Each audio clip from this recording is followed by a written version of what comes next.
Hey, it's Ethan here at etrailer. Today we're going to be taking a look at the Hollywood Rack Sport Rider SE Hitch Bike Rack and how it fits on a 2022 Toyota Tacoma.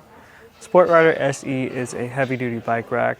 It's going to be able to support two bikes up to 80 pounds apiece, going to hold on to them primarily with this frame hook here in the middle, as well as two straps down at the bottom. It's a platform style rack, so it's going to be holding the bikes up from the bottom, and it's going to be able to support those really heavy bikes, so it's going to be useful for e-bikes especially, but you will have to lift them up. There is no ramp attachment for it. You can't use it with carbon frame bikes, or you can, but it might potentially damage the frame while you're driving, so we definitely don't recommend it. We do have the ability to tilt the rack away with the bikes loaded up.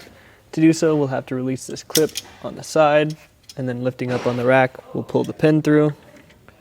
It'll just hang there on its own, and now we can pull this lever right here at the top, and we can tilt the rack down.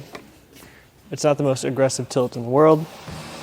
It gets us a decent amount of access into our tailgate, but we'll lower it slowly, and you can see that it'll make contact right around here. So we don't have full bed access. Definitely not to the point where we can sit on it. Honestly, if you don't have a tonneau cover, now would just be the time to walk back here and get anything out of the bed you might need.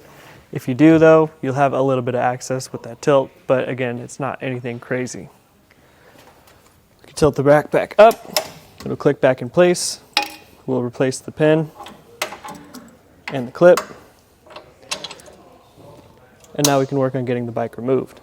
To do that, we'll first start by getting this front strap removed. Just press that black button in the back. See, there is this rubber pad on the strap as well to protect your tire. And I like to just kind of try to tuck them out of the way. Come to the back one now. Same thing. Press that button, release the strap, tuck it out of the way. And now we'll come up to these frame hooks here.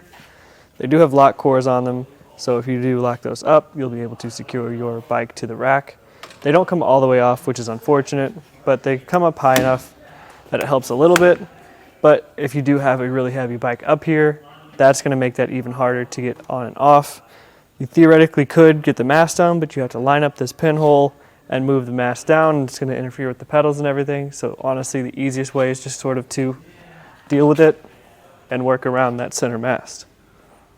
Now we can get our center mast folded down. Like I mentioned, we will have to line up the notch on the pin with the opening on the pinhole. You can see that notch right here. It just sticks up a little bit off of the pin. And now we'll fold the mast down, line those holes up again, fit that notch in where it goes, and now our center mast is secure. I can replace the straps now on my hoops, and we can talk about the fact that they do support a 5-inch tire width right off the bat, which is really nice. And we can loosen up these hand knobs here to slide these cradles along the tray to accommodate a wheelbase of up to 60 inches, which is also quite a lot. From here, we can get a measurement to see how much distance we're adding on to the back of our car. So I'll measure from the bumper to the furthest point back. That's going to come in at just about 29 inches. So honestly, for everything it supports, it doesn't stick out that far from the back. As far as our ground clearance goes, I'll measure from one of these cradles here, and that's going to be about 24.5 inches. As high as you're going to have to lift those heavy bikes is going to be closer to 27.5 inches. So those are the numbers you're going to want to keep in mind as far as, can I get this over hills or curbs? With the Tacoma, it sits high enough and there's a nice rise, so I think that's easy for sure. But that second number is important to know how high you're going to have to lift those heavy bikes. We can fold the rack up to save some space, and this time we won't have to pull the pin and the clip. We'll just have to interact with these two levers here on the side. So we'll pull the first one and the second one. And now we can fold the rack up close. You'll hear it click into place again, and we'll get that new measurement to see how much space we saved.